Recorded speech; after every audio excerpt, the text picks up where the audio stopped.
अस्सलाम वालेकुम तुलबा व तलबात।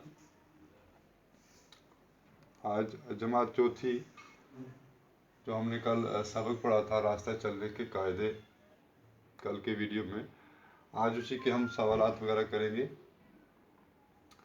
तो इसका पहला हिस्सा है अल्फाज माने, किताब के ऊपर है पढ़िए और समझिए, और दूसरा हिस्सा है पढ़िए और लिखिए। पहले हिस्से में आपको अल्फाज और माने दिखेंगे, वो हम आप किताब से ले सकते हैं, और दूसरा हिस्सा इसका पढ़िए और लिखिए। इसमें सवालात और सवालात हैं, उसको हमने जवाबात में तब्दील करना है। सवाल पहले पूछता है, सवाल मैंने यहाँ पे नहीं लिखे हैं, मैंने सिर्फ जवाब लिखे हैं। सवाल पूछता है रास्ता चलने के कायदों को अपनाने से क्या फ़ायदा है। यानी कि अगर हम जो रास्ता चलने के कायदे हैं, जो तरीके हैं, उनको अगर हम अपनाएंगे तो उससे हमें क्या फ़ायदा मिलता है। तो यहाँ पे जवाब है, रास्ता चलने के कायदों को अपनाने से हादसात और नुकसानात से हम बचा जा सकता है। यानी कि अगर हम इन रास्तों को अपनाएंगे, इन तरीक़ों को अपनाएंगे, रास्ता चलने के तरीक़ों को, तो हादसात और नुकसानात जो होते हैं उससे हम बच सकते हैं। दूसरा सवाल पूछता है ज़ेब्रा क्रॉसिंग से क्या मुराद है। ज़ेब्रा क्रॉसिंग से मुराद सड़क का वो हिस्सा जहाँ से पैदल चलने वालों के लिए सड़क पार करना मुनासिब होता है। यानी सड़क के ऊपर ज़ेब्रा क्रॉसिंग बनी होती है, सफ़ेद और काली लाइनें लगी होती हैं, उसे हम ज़ेब्रा क्रॉसिंग कहते हैं। उस क्रॉसिंग का मतलब ये होता है कि जो पैदल चलने वाले होते हैं सड़क के ऊपर, वो उसी जगह से आर पार कर सकते हैं, वो उनके लिए मुनासिब जगह होती है। तीसरा सवाल है लाल रोशनी का क्या मतलब है। यानी जो सड़क पर जो लाल रोशनी होती है उससे क्या हम समझते हैं, उसका मतलब क्या होता है। लाल रोशनी का मतलब गाड़ियों को रोकने का इशारा होता है। जब लाल बत्ती वहाँ पे जलती है तो उसका मतलब है जो गाड़ियाँ हैं उनको वहाँ पे रोकना पड़ता है। तो ये था पहला। दूसरा हिस्सा पढ़िए और लिखिए में, इसमें तीन सवाल थे, उसके हमने जवाब लिखे यहाँ पे। अब तीसरा हिस्सा है जुमले बनाइए, मतलब झेल अल्फाज से जुमले बनाइए। अल्फाज मैंने यहाँ पे लिखे हैं महफूज, ट्रैफिक, रफ्तार, निशान, सड़क। इसके हमने जुमले बनाए हैं। तो पहला है महफूज। इसका जुमला यूं है, ट्रैफिक कायदों को अपनाने से हम हादसात से महफूज रह सकते हैं। तो दूसरा है ट्रैफिक, शहरों में ट्रैफिक की आमदोरफ्त ज़्यादा होती है। तीसरा, रफ्तार, गाड़ी को कम रफ्तार में चलाना बेहतर होता है। चौथा जो अल्फाज हमारे पास, निशान, सड़क पर बहुत सारे निशान बने होते हैं। तीसरा लास्ट पे है हमारे पास सड़क, सड़क पार करने से पहले दाएं और बाएं देखना चाहिए। तो ये थे 4-5 अल्फाज जिनके हमने जुमले बनाए हैं। ये तीसरा हिस्सा था हमारा। अब चौथे हिस्से में ये पूछता है, हम यहाँ पे मिसाल देकर कुछ अल्फाज बनाने हैं, तो वो चौथा हिस्सा हम करेंगे। उसके बाद चौथा हिस्सा है मिसाल देकर अल्फाज बनाइए। यहाँ पर मैं लिखा है, मिसाल है आगे पीछे। आगे एक लफ्ज़ है, पीछे दूसरा लफ्ज़ है, हमने इनको जोड़ के लिखना है। आगे पीछे, ऊपर नीचे, ऊपर नीचे, उधर इधर, उधर इधर, दाएं बाएं, दाएं बाएं, जाने माने, जाने माने। यानी कि हमने इनको आगे जोड़ कर लिखना है। ये अलग अलग वहाँ पे लिखे हैं, तो आगे इनको हम जोड़ कर लिखेंगे। उसके बाद पांचवा हिस्सा है, नोटबुक पर आप देख सकते हैं, अपनी किताब पर देखिए आप। पांचवा हिस्सा एक टेबल बना है, उसमें लिखा है footpath, traffic, board, zebra crossing, signal. फिर फुटपाथ के आगे लिखा है पगडंडी, पैदल चलने वालों के लिए रास्ता। उसके आगे वाले कॉलम में लिखा है अंग्रेजी में फुटपाथ। तो ये लिखता है कि आप नोटबुक पर लिखिए। यानी ये जो पांचवा हिस्सा है इसका, हमारी इस मशक का, इसको आपने उठाना है इसी तरह से, कॉपी करके अपनी कॉपी के ऊपर लिखना है।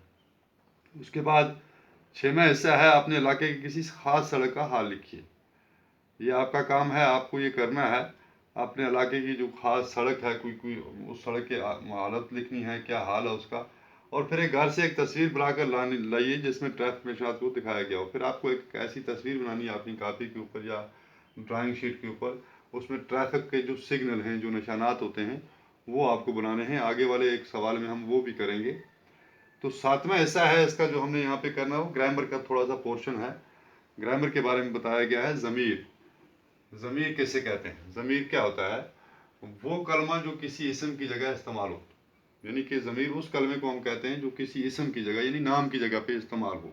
मिसाल यहाँ पे है, गाय पालतू जानवर है, इसकी 4 टांगें होती हैं, ये घास खाती है, इसका दूध मीठा होता है, इसका दूध मीठा होता है। तो ये एक मिसाल है। इसमें हमने देखा गाय का हमने जिक्र किया, गाय की जगह हमने यहाँ पर इसका इस्तेमाल किया। यहाँ पे गाय पालतू जानवर है, इसकी 4 टांगें होती हैं, यानी गाय की 4 टांगें होती हैं। ये घास खाती है, यानी गाय घास खाती है। ये जो है ये गाय के लिए लिखा गया है। इसका दूध मीठा होता है, यानी इसका इस्तेमाल गाय के लिए है, गाय का दूध जो होता है वो मीठा होता है। तो ये जो मिसालें हैं, ऊपर की मिसाल है, इसमें हमने ये और इस जो है, इस ये ज़मीर है, ये नाम की जगह इसम की जगह इस्तेमाल हुए हैं। इनको हम क्या कहते हैं? ऐसे कलमे को हम ज़मीर कहते हैं जो नाम की जगह, जो इसम की जगह पे इस्तेमाल हो। तो ये था हमारा ग्रामर का पोर्शन। आगे 8वां पोर्शन हमारा है, वो ट्रैफिक निशानात के बारे में है, वो हम देखेंगे। हाँ, अगला आखिरी पार्ट है हमारा, 8वां हिस्सा इसका, हमारी मशक का आखिरी हिस्सा है, 8वां हिस्सा। अलामत पहचान कर नीचे दिए हुए लफ्ज़ों से खाली जगह पुर कीजिए। यानी लफ्ज़ हमारे पास यहाँ पे दिए हुए हैं और हमने अलामत को पहचानना है। ये जो ट्रैफिक सिग्नल हैं, निशान हैं, इनको पहचान के हमने ये अल्फाज जो है खाली जगहों में भरने हैं उसकी मुनासबत के हिसाब से। ये पहले तो यहाँ पे निशान है, इसके आगे लिखा है सड़क आगे जाकर डैश डैश को मुड़ जाती है। यानी हम इस निशान को देखें तो ये निशान जो है दाएं तरफ मुड़ता है।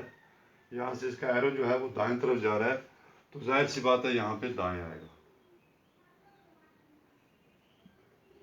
दूसरा निशान जो है ये बाएं तरफ मुड़ता है, तो सड़क के बाएं तरफ, यहाँ बाएं आएगा, तरफ मुड़ने की अलामत।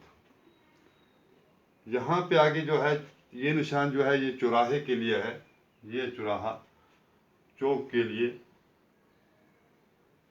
आगे चौराहा है, गाड़ी की रफ्तार कम करें।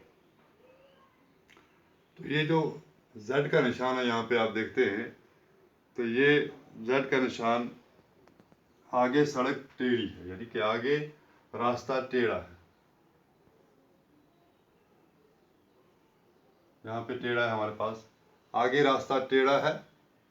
फिर जो है सड़क आगे जाकर, इस निशान का माना है नाहमवार। यहाँ पे हमारे पास नाहमवार। रफ्तार कम कीजिए आगे, ये स्कूल का निशान है, आगे स्कूल है। फिर आखिरी निशान है हमारे पास यहाँ पे, आगे रेलवे फाटक है। ये जो निशान है ये रेलवे फाटक का है, यहाँ पे लिखा है रेलवे फाटक, तो यहाँ पे हम लिखेंगे रेलवे फाटक।